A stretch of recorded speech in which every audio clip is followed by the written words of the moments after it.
Assalamualaikum warahmatullahi wabarakatuh. Nama saya Oktavian Adriansyah. Saya adalah peserta Lasar BPSDM Provinsi Bengkulu. Pada kali ini saya akan membahas materi tentang anti korupsi. Yang pertama saya akan membahas implementasi nilai-nilai dasar anti korupsi yang ada di tupoksi saya sebagai peranata komputer. Kemudian yang kedua saya akan menyampaikan rangkuman materi anti korupsi. Berikut ini pembahasan dari saya. Yang pertama, kita akan membahas implementasi nilai-nilai dasar anti korupsi pada tupoksi saya sebagai peranata komputer. Jadi tugas dan jabatan fungsional peranata komputer yaitu melaksanakan kegiatan teknologi informasi berbasis komputer yang meliputi tata kelola dan tata laksana teknologi informasi, infrastruktur teknologi informasi, serta sistem informasi dan multimedia. Nah, nilai-nilai dasar anti korupsi yang pertama adalah jujur. Jujur dapat diimplementasikan pada tupoksi pada komputer dengan mengajukan RAB untuk pembangunan sebuah sistem informasi dengan tidak memanipulasi biaya ataupun harga setiap komponennya. Nilai yang kedua adalah peduli. Caranya adalah peduli terhadap kebutuhan ataupun gangguan teknologi informasi yang digunakan di kantor guna mempermudah pekerjaan pegawai lainnya. Nilai yang ketiga adalah mandiri. Dengan cara selalu berusaha untuk mengembangkan teknologi di kantor dengan kemampuan sendiri dan rekan-rekan peranata komputer lainnya. Dengan demikian akan meminimalisir terlibatnya pihak ketiga dan akhirnya juga akan menghemat anggaran. Kemudian nilai selanjutnya adalah disiplin. Disiplin dalam melakukan pengecekan atau maintenance baik hardware maupun software guna menghindari dan meminimalisir kerusakan.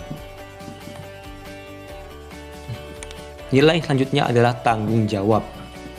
Dengan cara terus belajar dan mengembangkan ilmu pengetahuan teknologi informasi agar dapat memberikan inovasi-inovasi yang efektif dan inovatif. Kemudian selanjutnya adalah nilai kerja keras. Nilai kerja keras dapat diterapkan dengan cara semangat belajar dan tidak pernah berhenti berinovasi mengembangkan sistem-sistem informasi demi kelancaran, transparansi, dan efektivitas berbagai macam bidang pekerjaan di OPD tempat bekerja. Kemudian yang selanjutnya adalah nilai sederhana.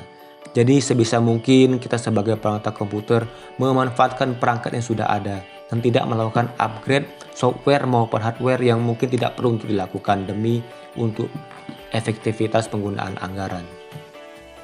Kemudian yang selanjutnya adalah berani. Itu dengan cara berani mengusulkan ide dan gagasan baru tentang teknologi informasi kepada atasan. Kemudian nilai yang terakhir adalah adil. Jadi adil dalam membagi tugas sesama rekan kerja peranata komputer lainnya. Selanjutnya yang kedua, kita akan membahas rangkuman materi anti korupsi. Nah, kita harus tahu apa itu korupsi. Jadi korupsi adalah tingkah laku individu yang menggunakan wewenang dan jabatan guna mengeduk keuntungan pribadi dan atau merugikan kepentingan umum dan negara. Setelah tahu apa itu korupsi, kemudian kita harus tahu apa aja dampak-dampak dari korupsi. Dampak korupsi yang pertama yaitu negara korup tentu harus membayar biaya hutang yang lebih besar. Kemudian yang kedua, akibat korupsi harga infrastruktur lebih tinggi. Kemudian yang ketiga, tingkat korupsi yang tinggi tadi akan meningkatkan ketimpangan pendapatan dan kemiskinan. Yang keempat, korupsi akan menurunkan investasi karenanya menurunkan pertumbuhan ekonomi juga. Kemudian yang kelima, persepsi korupsi memiliki dampak yang kuat dan negatif terhadap arus investasi asing. Kemudian yang keenam adalah negara-negara yang dianggap memiliki tingkat korupsi yang lebih rendah akan menarik investasi lebih banyak daripada negara-negara yang rentan terhadap korupsi.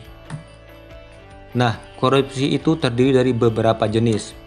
Yang pertama ada jenis kerugian keuangan negara, suap menyuap, penggelapan dalam jabatan, pemerasan, perbuatan curang, benturan kepentingan dan pengadaan, dan juga ada gratifikasi.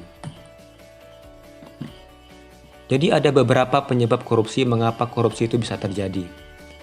Yang pertama adalah penegakan hukum tidak konsisten, kemudian penyalahgunaan kekuasaan atau kewenangan, kemudian langkanya lingkungan yang anti korupsi, rendahnya pendapatan rendahnya pendapatan penyelenggara negara, kemiskinan atau keserakahan, keuntungan korupsi lebih besar dibanding kerugian ketika ditangkap, pemberian imbalan jasa, dan gagalnya pendidikan agama dan etika guna mewujudkan masyarakat yang anti korupsi.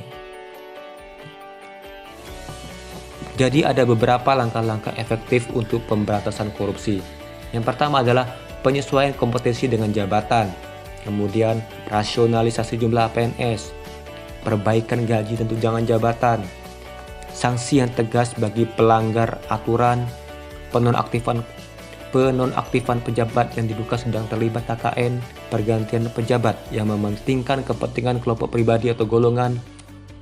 Kemudian terakhir adalah menegakkan hukum itu sendiri, yaitu Undang-Undang Nomor 28 Tahun 1999 tentang penyelenggaraan negara yang bersih dan bebas dari KKN.